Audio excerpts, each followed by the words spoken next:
The history of Nigeria. Background. This series is going to be about the history and stories that surround the geographical expression known today as Nigeria. This becomes very necessary as a result of the removal of the subject of history from the school curriculum of the educational system in Nigeria, hence depriving Generation Z, born 1995 to 2012, and Generation Alpha, born 2013 to 2025. Of the need to know about how their country started or came into existence.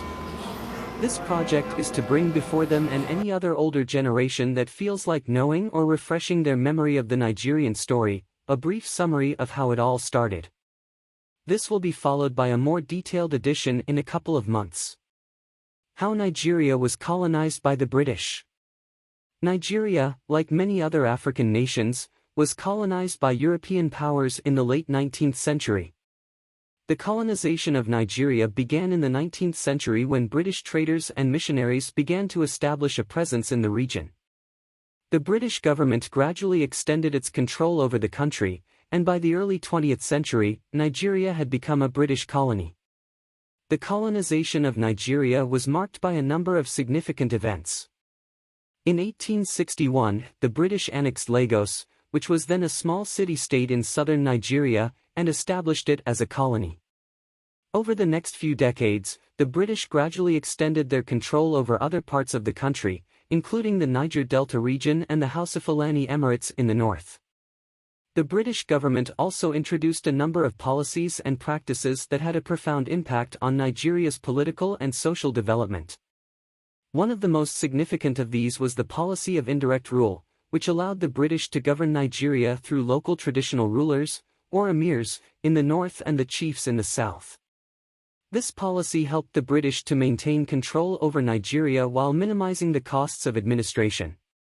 During the colonial period, the British introduced a number of economic policies that had a significant impact on Nigeria's economy.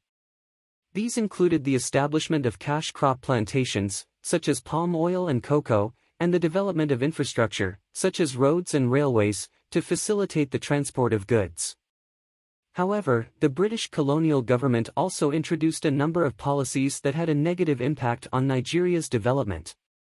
For example, the colonial government restricted access to education and other opportunities for many Nigerians, particularly those from non-elite backgrounds.